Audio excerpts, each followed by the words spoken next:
Alô? Oi, tô aqui. Alô? Oi. Professor, não entendi muito bem esse último assunto, não. Ou esse último exemplo, não. Vou mentir. Tá, deixa Tá eu... confuso na minha cabeça. deixa eu voltar lá. E de longe eu fico desesperada. Já tô tremendo. Tremendo por quê, mulher? Oxe, deixa Não, de... não gosto desse isolar à distância, não. Pelo amor de Deus, homem.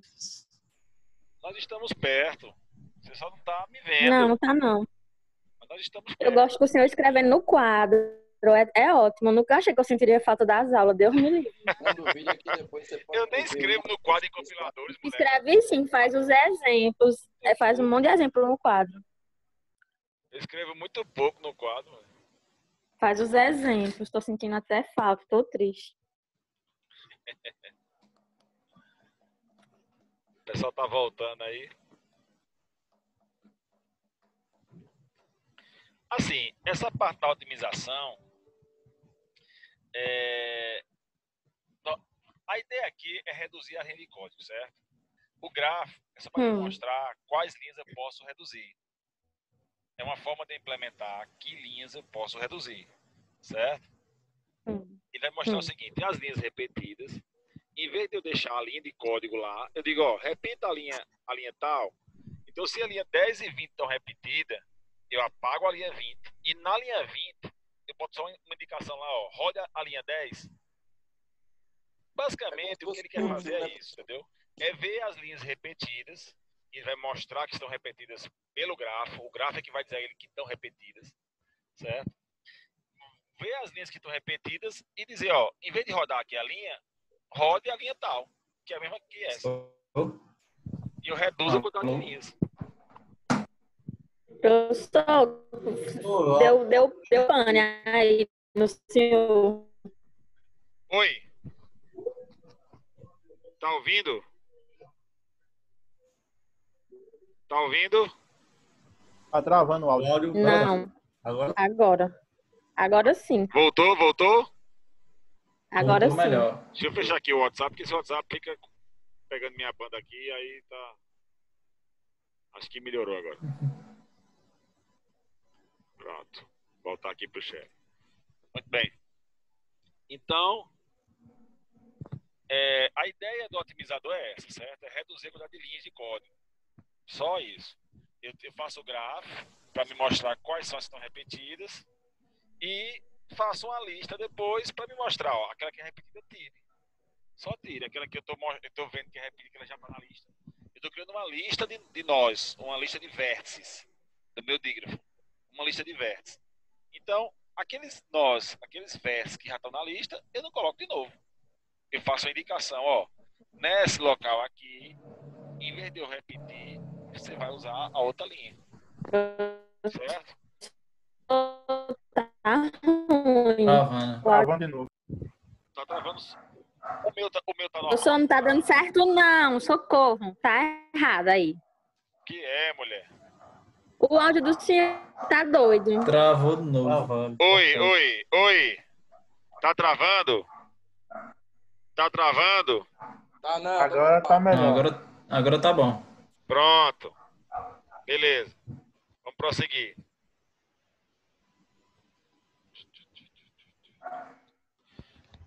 Pronto, eu tenho uma segunda técnica que é para otimizar os registradores. Certo? A gente vai formar uma árvore sintática. Certo? Tá travando de Professor, novo. Travou. Travou tudo? Melhorou. Meu mouse tá mexendo? Tá. Pronto, beleza. Então, ó, eu tenho aqui os registradores. Uma forma de otimizar os registradores, certo? Então, a ideia é que não existe operandos repetidos na expressão e todos os operandos são binários.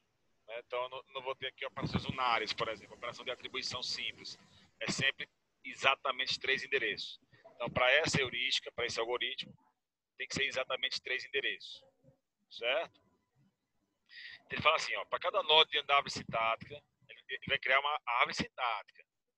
Para cada nó da árvore, certo? Deve ser colocado um rótulo. Claro, uma árvore ou o nosso dígrafo, né? O nosso dígrafo acíclico que a gente acabou de ver. Como é que eu vou trabalhar com ele agora? Travando, professor. Tá complicado.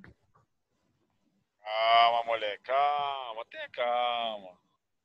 É porque ele tá travando. Releve. Tem coisas que a gente tá perdendo. Tá travando. Um monte de coisa. Avisa, eu repito. Não precisa ficar perreado, não. Pode avisar que eu vou repetindo.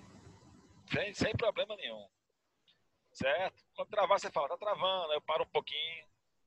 Então tá de boa. Então, ó, eu quero reduzir os registradores. Aqui é só para reduzir registradores. A outra técnica da lista é para reduzir as linhas de código. Essa técnica agora é para reduzir registradores. A quantidade de registradores, certo? Eu não posso ter nenhum registrador repetido. O que ele faz? Em cada vértice do meu dígrafo, eu vou colocar uma informação que é a quantidade de registradores que eu precisaria para fazer ele sem otimizar nada. Essa informação vai ficar em cada nó. Deixa eu puxar aqui o exemplo. Ó, naquele mesmo exemplo lá, ó, eu botei aqui em cada nó agora, que para fazer essa soma aqui, eu precisaria de 7. 1, 2, 3, 4, 5, 6, 7. São 7 letras aqui. Então, para fazer a soma total, eu precisaria de 7. Esse 3, esse 2, esse 3. Então, em cada nó, eu coloquei o valor de quantos registradores eu precisaria sem otimizar nada. Se eu não otimizar nada, eu precisaria disso aí, ok? Junto a essa informação, eu crio uma chamada recursiva, chamada code IN, onde N é o total de registradores que eu preciso, esse que eu botei lá no gráfico agora. Opa. Alô? Pode ir. Pode ir. Pronto. Então eu tenho o quê? Eu tenho o N, que é o nó em si. No caso, o valor que eu atribuí aqui no nó, o valor de registradores, aqui o N é 7, o N é 3, o N é 2. E eu vou ter esse code, que eu vou passar como parâmetro o N, que é esse valor aí, e o I, que é a quantidade mínima. Vai começar em 1. No máximo N. Ele vai começar em 1 e eu quero ver se eu não chego em N, para eu poder reduzir os registradores. Essa função aqui, code, ela vai tentar fazer isso para mim. A função code, atenção, a função...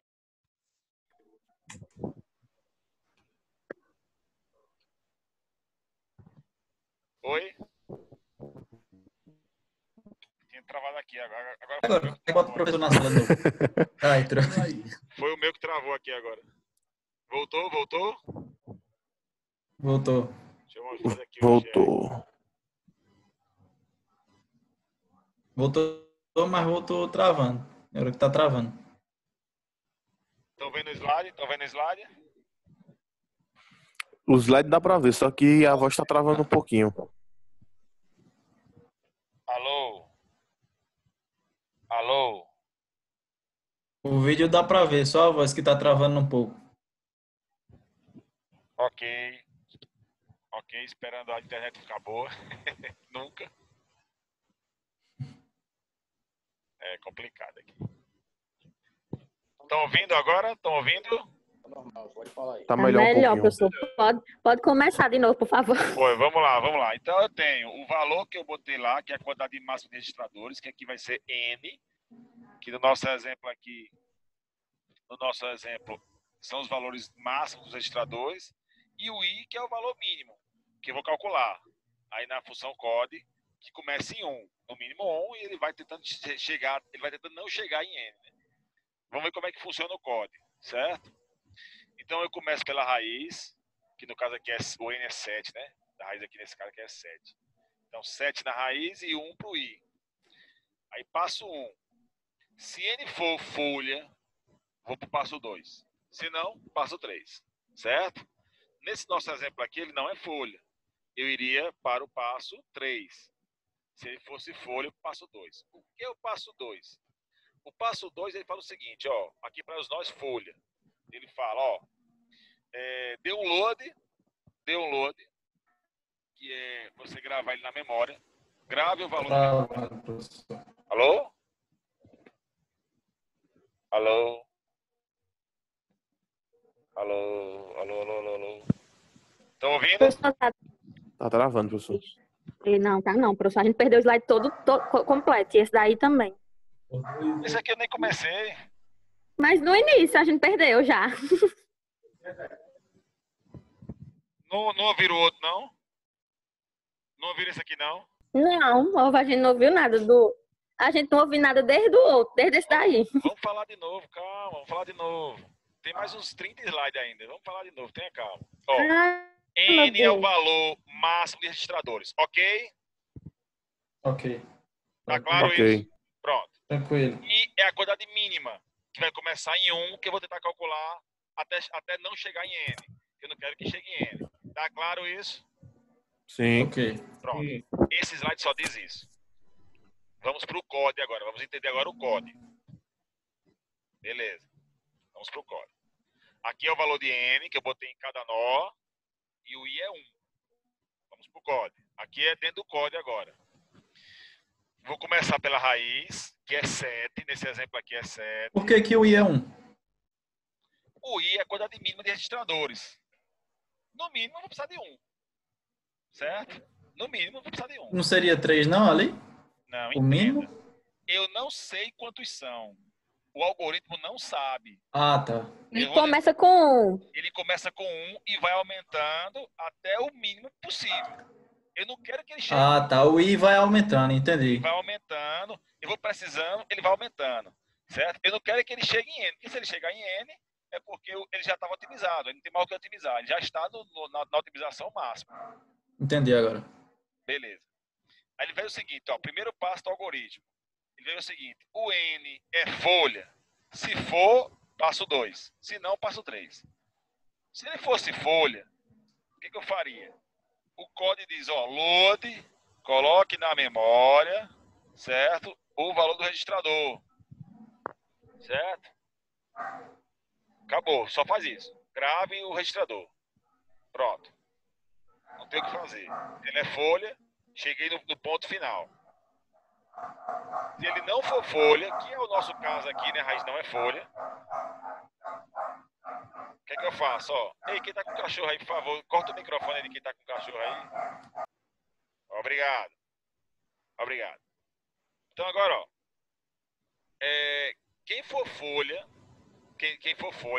download, ou seja, grava na memória e tchau. Se não for folha, aí eu vou ter aqui, ó, N1L1, que é o nó da esquerda, N é o total e aqui é o mínimo. O N é o total. O I é o mínimo, que é o L, é o I. E aqui o N2, total do nó da direita, e o I, que é o mínimo da direita. Certo? Vamos ao passo 3. Passo 3. Se L2 for 0, ou seja, se o mínimo que eu preciso ali é 0 do lado direito, L2 é do lado direito. Se não existe lado direito, se não existir lado direito, for só o lado esquerdo, é porque o lado direito é 0, certo? O que é que eu faço? Eu vou chamar recursivamente code para o lado esquerdo. Vá para o esquerdo. O direito é 0. Vá para o esquerdo. Certo? É uma operação desse tipo aqui. Ele dá aqui só um exemplo da operação. Mas ele só vai chamar o código para o lado esquerdo. Ele vem aqui, ó. Se o lado direito for menor que o esquerdo e menor que o total, se o lado direito, se o L1 é o lado esquerdo. Se o lado esquerdo for menor que o direito, ele vai chamar o código para N2, vai chamar o código para N1, somando mais um registrador, então aqui ele vai incrementar o I. Então ele chama o direito e chama o esquerdo, chama 2 vezes, o direito e o esquerdo, certo? O esquerdo somando mais um no registrador e o direito fica sem alteração. Se o direito for maior, ele chama o esquerdo sem alterar e incrementa e chama um incrementando um no direito. Então, ele vai verificar o seguinte. Existe. Se existir, ele vai incrementar no lado que for maior. O lado que for menor não precisa de registradores. O lado que for maior, eu incluo mais um. Certo? Se o meu lado esquerdo ou direito for maior do que o total, então é porque minha otimização está piorando o código. Certo? Então o que é que eu faço? Eu vou criar um novo temporário, eu vou chamar ele para a direita, crio um temporário, aí dou um store, trago da memória e chamo da esquerda. Quer dizer, eu vou resgatar da memória o anterior. Porque se minha otimização está piorando o código, então eu vou jogar ela no temporário e vou trazer o anterior. Porque o anterior estava melhor. Certo? Tá claro isso? Ok. Ok. Muito bem. Beleza. Pronto. Esses aí são as... Epa. Alô. Essas são as técnicas de otimização de registradores e a anterior de linhas de código. Certo? São as básicas. Tem muitas heurísticas, tem muitas coisas. Mas para a gente só para entender como é que funciona essa técnica de otimização. Certo? Não vamos entrar muito a fundo nisso aí, não. Vamos falar um pouquinho de memória. Certo? Falar um pouquinho de memória, porque toda a questão de otimização gira em torno da memória. Gira em torno de você tentar reduzir esse espaço de memória que a gente tem aí, quem tá usando o nosso algoritmo. Certo? Vamos conhecer um pouquinho desse uso de memória. Lembrando que a memória vai usar as constantes, as variáveis e o meu código, o meu algoritmo em si. Certo? Então, na memória, eu tenho uma parte da memória só para os dados, que é as variáveis e constantes, e uma área só para o algoritmo, que é a área do código aqui. Certo? Às vezes eu já conheço o tamanho deles, às vezes não. Se eu estiver usando variáveis dinâmicas, eu não vou conhecer. Se eu estiver usando variáveis dinâmicas, aí beleza, eu conheço de boa. Ok. Então, cada algoritmo tem na sua memória uma parte para o código objeto, o algoritmo, uma área de dados estática, só para as variáveis que eu declarei, um espaço de pilha, que é para empilhar as execuções, ou seja, as chamadas de funções e procedimentos, ou classes, no caso do Java, no caso de orientação a objeto, e uma área de heap, que é para variáveis dinâmicas, ponteiros. Então tem o algoritmo, variáveis. Travou, professor. Opa, o cachorro voltou aí. Tá travando. Tá travando. Tá travando, vai voltar, atenção. Fechem aí os... Não Travou deu pra tudo, entender não nada vou sobre entender nada. hip, não. Chegou em hip. A parte de aí não deu pra entender, não. Alô? Fechem os microfones todos aí. Fechem os microfones todos. Se fechar os microfones todos, talvez vocês me escutem. Se não estiver travando, fala pelo chat. Opa, professor, tá travando. Tá travando agora? Fala o chat aí. Não tem ninguém falando no chat. Não, pronto, não tá travando não. Melhora. Se vocês fecharem os microfones, melhora, certo? Vou deixar aqui o chat aqui aberto. Se precisar, fala aqui no chat que eu tô acompanhando aqui o chat. Muito bem. Então eu tenho aqui a área do algoritmo, a área das variáveis, a pilha para execução de funções e procedimentos e o heap, que é para ponteiro, certo? Pronto, era só isso. Então, ó, essa área da pilha, como eu falei, ela é usada para chamar procedimentos e ela vai empilhar os procedimentos, certo? Ela empilha para dar acesso às variáveis locais, empilha para dar acesso às variáveis locais e a questão dos parâmetros. Os parâmetros dessa rotina, certo?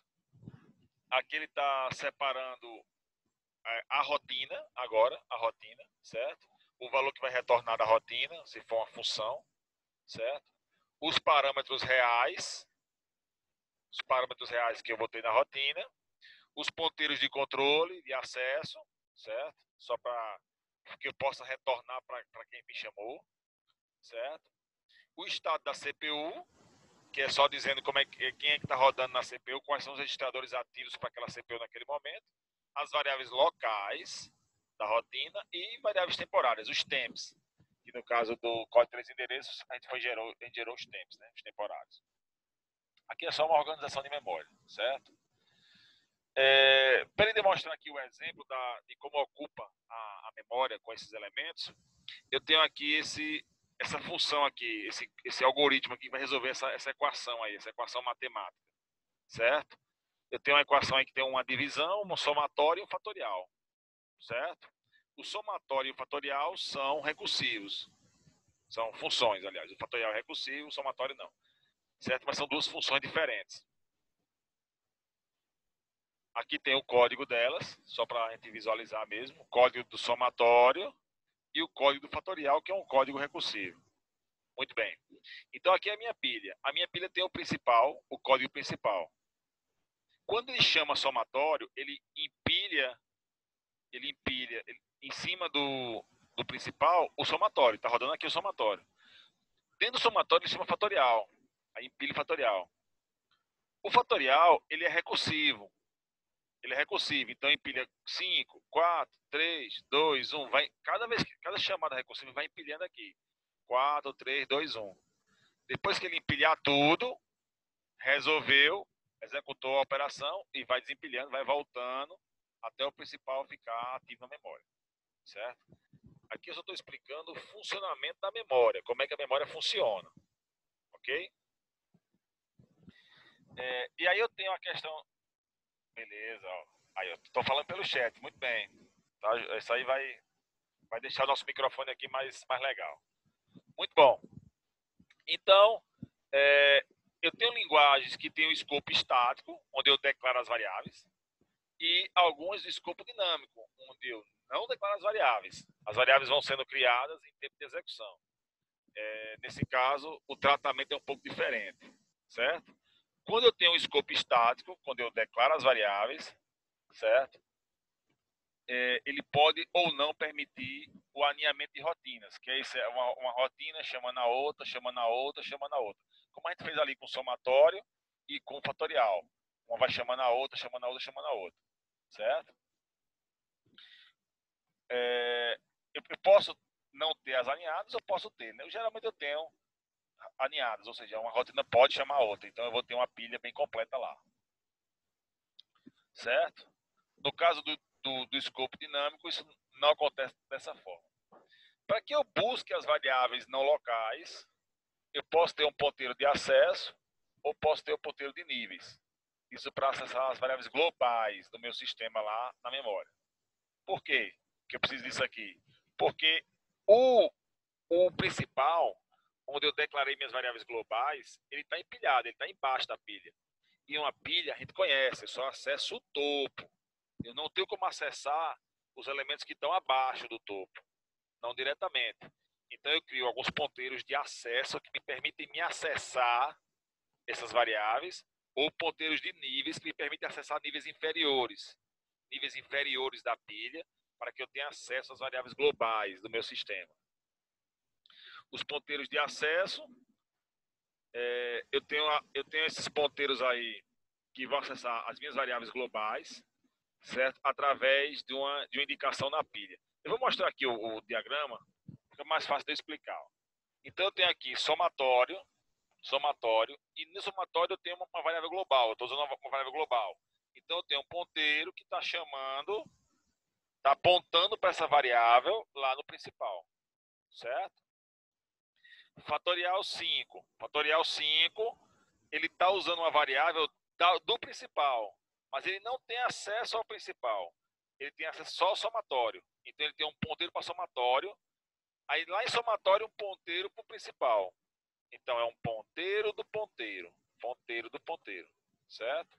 No ponteiros de acesso, eu só posso pular as rotinas recursivas. Aqui, o 3 tem acesso ao somatório, o 4 também, o 5 também. Todos eles têm acesso ao somatório, mas não ao principal, certo? No caso do ponteiro de nível, eu tenho uma lista à parte que está apontando diretamente para cada um dos níveis. Então, em qualquer um dos níveis aqui, eu acesso a lista e tenho acesso a qualquer elemento da pilha, certo? qualquer elemento da pilha. Então eu tenho duas formas de fazer. O ponteiro de acesso, onde o de cima aponta por debaixo, que aponta por debaixo, até chegar na minha variável global, ou criar uma lista paralela, certo? E nessa lista paralela, eu acesso minhas variáveis globais. Ok? Aqui pelo chat, ok? Beleza.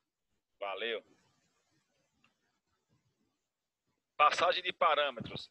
Eu tenho 4 formas de se passar parâmetros. Normalmente a gente conhece 2, que são as mais usadas, né? O por valor e por referência. Mas, na verdade, internamente, nós temos 4 formas de passar os parâmetros. Por valor e por referência, que é o que a gente conhece sempre, por cópia de restauração e por nome, certo? A por valor, o que eu faço com ela dentro da rotina não interfere fora da rotina.